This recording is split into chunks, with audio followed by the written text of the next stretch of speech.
These are the leaders of comedy's new era. Welcome to Watch Mojo, and today we're counting down our picks for the top 20 comedians of the 21st century. It generates butterflies in my stomach, and that goes to tickles in my spine, and that creates goose pimples, and then that penetrates my mind, and then the whole Big Bang explosion.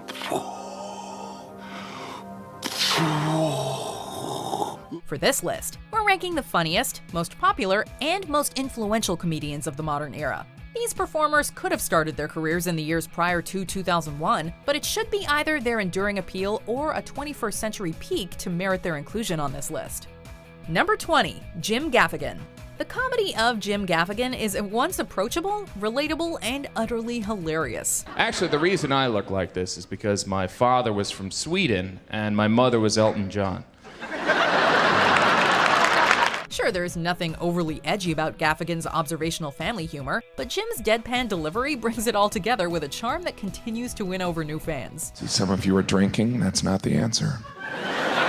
It's not. Eating is. His material always comes across as fresh, and his inner monologue commentaries are consistently a hit with audiences. Between 2013 and 2020, 5 of his comedy albums were nominated for Grammys. Jim Gaffigan is proof that sometimes just being naturally funny is enough to keep a comedy career going strong. You ever accidentally pour out the conditioner first? You're like, oh crap!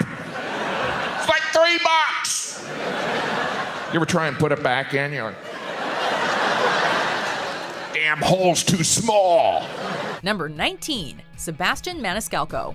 Sebastian Maniscalco did it old school when it came to working his way up the stand-up comedy ranks. Always a problem at the grocery store. Is it hard to pay? Always something going on in my line, right? Starting out in 2005, he did gigs at California's legendary Comedy Store before taping shows for Comedy Central and Showtime, all of which seemed to do better than the last. More and more people seemed to be listening. So naturally, Sebastian struck while the iron was hot, writing a memoir and moving into acting roles on such high-profile films as Green Book and The Irishman. Why not? Dick Rickles is the only one who can make jokes. The man's a boss. So I'm a boss. He's a boss. We're all supposed to be brothers, right? You're a boss. I know, but we don't want other beef now, okay? We're brothers, right? That's right. Meanwhile, Billboard echoed this success when they named Maniscalco their 2018 Comedian of the Year, bringing it all home with some much-deserved validation. I just got a problem. Impatient people. Airports. Enough. What is going on at the airport? Could we put a dress code at the airport? It looks like a slumber party. Number 18, Tig Notaro. Not every comedian feels like the stage has been calling them since day one. Sometimes it takes a little while for that magic to happen. I have an indoor cat, and just wanted you guys to know that. She's never been outside. I don't even think she knows there's such a thing as the outdoors. Tig Notaro actually worked on a different kind of stage, coming up in the music industry as a promoter before attempting stand-up and working on her bold and varied style of deadpan observational comedy. Why am I shooting my special in Boston? Wanted to show you my rug. We'd be remiss not to mention how Notaro faced her real-life cancer journey head-on within her work, discussing her personal struggle with both honesty and humor, while inspiring others at the same time. I'm doing better, but I was hospitalized for a while with these complications, and every day that they were adding more time to my stay, I started to kind of have anxiety and panic attacks. This doesn't define Notaro as a comedian, however. Instead, just serving as one step in her journey as one of comedy's freshest voices. Number 17, Trevor Noah. It's an honor and a responsibility to sit behind that desk at Comedy Central's The Daily Show, especially after all Jon Stewart did to elevate the satirical news program to its current heights. Coffee. It's the drink you have when you're sleepy so you can poop yourself awake. Thankfully, the show was placed in good hands when South Africa's Trevor Noah took over as host in 2015. The comedian had already honed his razor-sharp wit with popular stand-up specials at home, while simultaneously working as a TV host and public figure in South Africa. Coming to you live on Super Tuesday. That's right, folks. The big Democratic primary voting night is officially here. This is the big night when Democrats in 14 states across America will decide whether the Democratic nominee should be an old man or an even older man. Today, The Daily Show is as funny as ever, despite early controversy regarding Noah's occasionally provocative style of comedy, as displayed on his Twitter feed. Thankfully, the host seems to have come out on the other side unscathed. No. Black people don't like crime. Because you know who's not a criminal? Most black people. Yeah, most black people are not criminals. Number 16, Tiffany Haddish. The ubiquitous Tiffany Haddish seems to be everywhere these days. An in-demand comedian who's graced the worlds of cinema, television, and award shows. Look at me. Okay, come on now. You heard what Brian said. Just be cool. I'm gonna be cool. I just want to say hi, that's all. Wait, I'm gonna just say hello. No, don't you say hello. No, Dina, don't do that. Remember, Brian said this is her life. Yes. We shouldn't get involved. Haddish first broke into the mainstream with an acclaimed and raunchy performance in the 2017 film Girls Trip, after which she quickly made the most out of her sudden fame. Haddish parlayed this interest into a stand-up special, more movies, and made history on Saturday Night Live as the first female African-American comedian to host.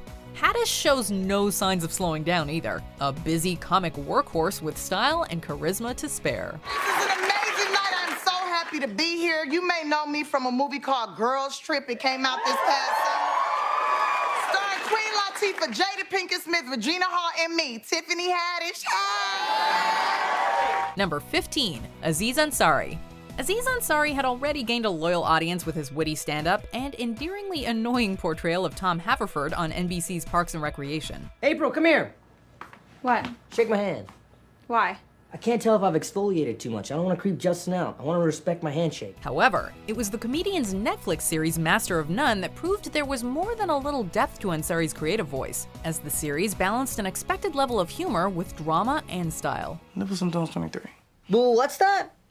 Nipples and toes 23. Denise, you can't be dating some girl with an Instagram name Nipples and Toes 23? I know, man. I'm trying to get her to change it. Ansari's career did stumble despite this success, however, when an allegation of sexual misconduct emerged in 2018 from the website babe.net. The comedian referenced the incident a year later during a stand-up special for Netflix, and it remains to be seen how this might affect Aziz in the years to come. Like, oh, no, Aziz, right? I was like, yeah, that's me. Master of None, yeah, that's me. Parks and Rec, yeah, that's me. Treat Yourself, yeah, that's me. And you had that whole thing last year, sexual misconduct. No. Number 14, Patton Oswalt. Nerd Comics Unite. Patton Oswalt discusses all of his personal obsessions when it comes to his stand-up comedy, commenting about everything from his love of film and music to comic book heroes and fast food excess. Standing there, and they bring in the 40 VIP high roller customers who happen to be the 40 drunkest human beings I've ever seen. Ever. Patton is a multi-level talent, working on television and film, plus doing voiceover work for animated films, all while retaining his unique comic voice. I'm genuinely surprised that you're in such a good mood, especially with what I'm sure you guys saw what just went down on Twitter like 5 minutes ago. You didn't see? No? I'm kidding. Nothing happened, but that's the world we're living in right now, basically. Oswalt also worked on Netflix's revival of the cult film commentary show Mystery Science Theater 3000, bringing together his love of B-movies and hilarious riffing to create a perfect storm of funny. Tell us about that. How are you involved, and what's going on with this new show? Well, it's bittersweet because I play the son of TV's Frank, who's played by the brilliant Frank Conniff. Number 13, Bo Burnham. The modern era has created new and exciting opportunities for comedians to get their material out to the masses. I can't wrap my mind around exactly why I'm here. I know you paid money, I should be funny. Other than that, don't know why I'm here. To make you laugh right, that's only half right. Look at the world, I don't know why I'm here. Case in point, Bo Burnham, who actually started his comic life on YouTube before collaborating with Comedy Central on his first album, Bo for Show. See you later, incredibly hot chick. Come back anytime and do sexual things, like how we were just doing. Oh, hey. Musical comedy is often a make-or-break proposition, but Burnham quickly earned a following for his quirky and often dark observational songs. He didn't rest on his laurels either, transitioning by writing and directing the buzzworthy indie film 8th Grade, all the while continuing to grow and mature as one of stand-up's most popular rising stars. Being yourself can be hard, and the hard part about being yourself is that it's not always easy because, people can make fun of you or something dumb because people suck and evil people exist. Number 12, Julia Louis-Dreyfus. Julia Louis-Dreyfus is what you might call a ringer in the comedy world, an infinitely talented performer with one hell of a batting average. Listen, you guys can make me sit here in your little suburban home with your little suburban minds, but you cannot make me eat this garbage. Well, it is sort of nasty now that I think of it. Dreyfus has been a ubiquitous presence from her early days on Saturday Night Live through her breakout role as Elaine Bennis on Seinfeld.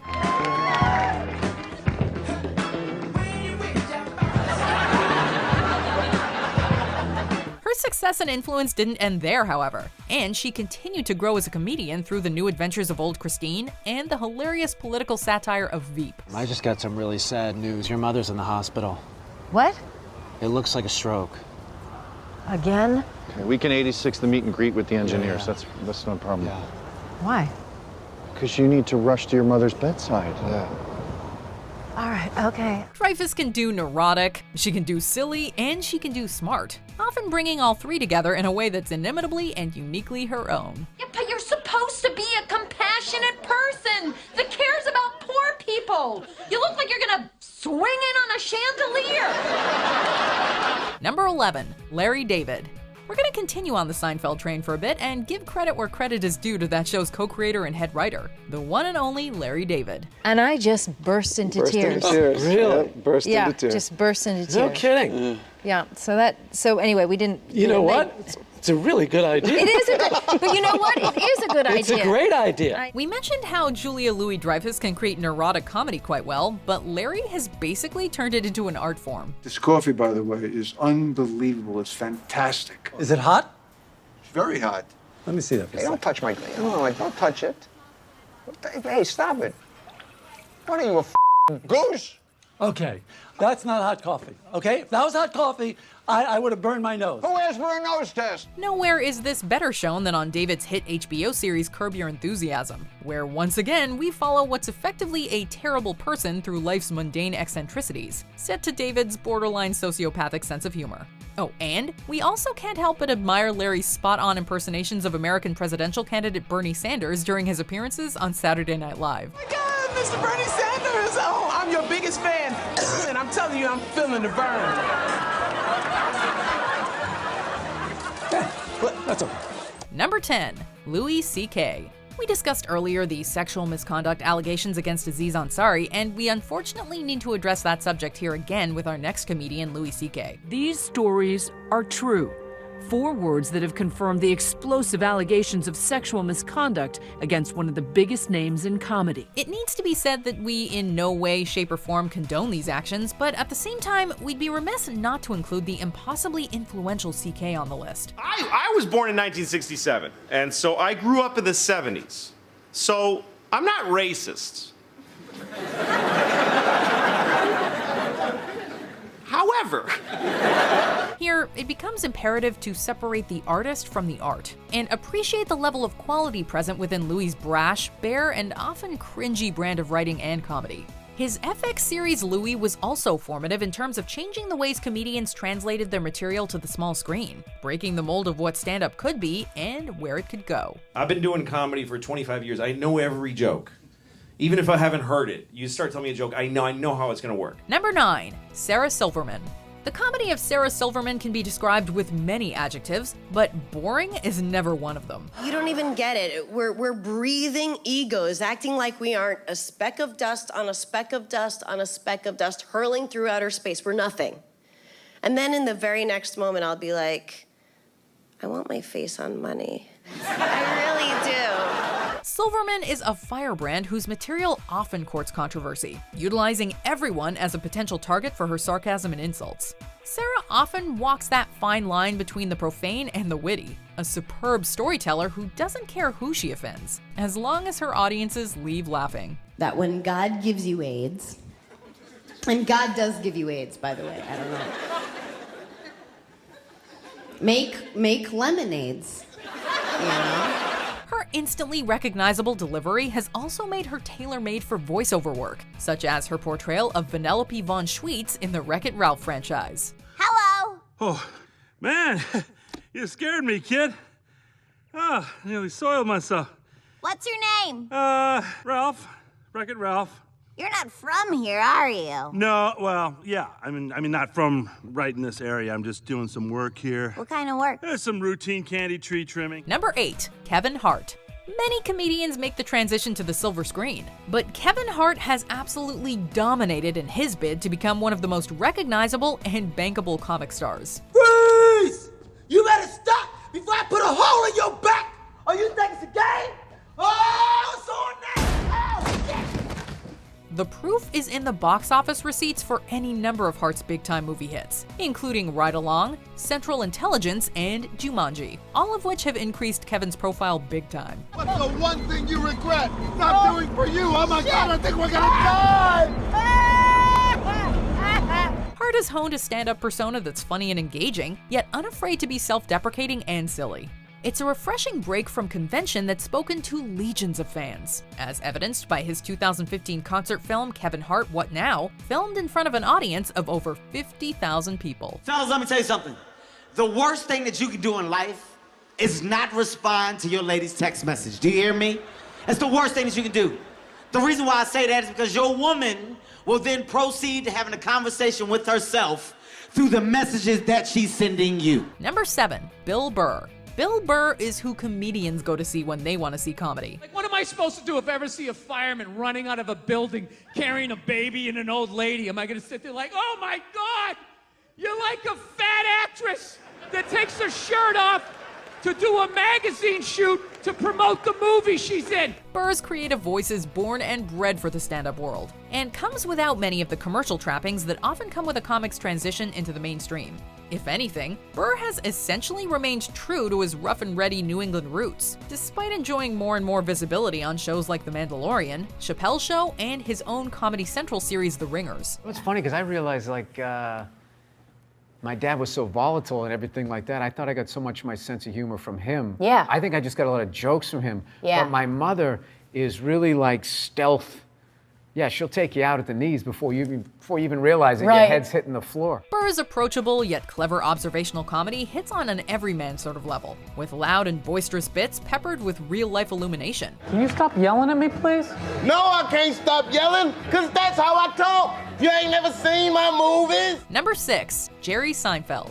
To discuss Jerry Seinfeld is to discuss comedy itself. A clear and ever-present voice in a room where everyone seems to be talking at the same time. If I only went on stage when I wasn't in a bad mood, I'd have done 4 sets so far. That's because Seinfeld's comedy about nothing continues to be relevant and influential to every new generation of comic, much like the iconic voices of Richard Pryor, George Carlin, and Lenny Bruce before him. I don't get it. Me neither. What is it? I don't know. They're hands. This woman already sent me up for a job. Well, what about my hands? I don't see how your hands are any better than my hands. Quite simply, there's no one who observes life quite in the same way as Jerry Seinfeld, taking the minutiae of human behavior and commenting in a way that's made him a legend to so many young comedians in his wake. One of the problems of mature men, like ourselves, is the genes. There is no genes for older men that people think look good. Number 5, Ricky Gervais. Comedy isn't always about being nice, and no one exemplifies this sort of confrontational appeal more than Ricky Gervais. You'll be pleased to know this is the last time I'm hosting these awards, so I don't care anymore. I'm joking. I never did. This English actor, writer, and former 80s pop star has earned a reputation for saying what he feels, and sparing no one's feelings in the process. At this point, it's almost become expected, a calling card of sorts for Gervais's fans, who cannot wait to hear what he says next. How many bedrooms have you got here? 28. But we've had it knocked into 1 so family can't stay. Of course, there's also that business of co-creating a little thing called The Office, which helped make Gervais one of the world's most recognizable comic voices. Oh, what is that? Whoa. Right, that is it. Slow down, you move too fast. Solomon's here. All part of the job. What's going on? Put my stapler inside the jelly again. He hasn't wasted a second resting on any laurels of his success either, continuing to push creative boundaries to this day. So let's go out with a bang. Let's have a laugh at your expense, shall we? Remember, they're just jokes. We're all gonna die soon, and there's no sequel. Number 4, John Mulaney. John Mulaney is a multi-talented kind of guy, as evidenced by everything from his stand-up work to his bits with friend and fellow comic Nick Kroll. What has been placed in What did front you of do? Oh. I'm sorry, I don't... You've been pranked. Look at that. Yeah. Now, wouldn't you say that that is... So they're not coming, the children? Mulaney earned his stripes writing for Saturday Night Live, where he helped create lasting characters such as Bill Hader's Stefan. Yes.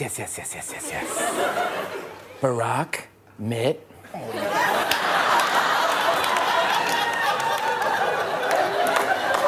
If you're looking for a berserk night out in the New York, I know just the place for you. His comedic voice is witty yet subversive, capitalizing on his sharp wardrobe and good looks to deliver material that's layered, smart, and occasionally scathing. I love to play venues where if the guy that built the venue could see me on the stage, he would be a little bit bummed about it.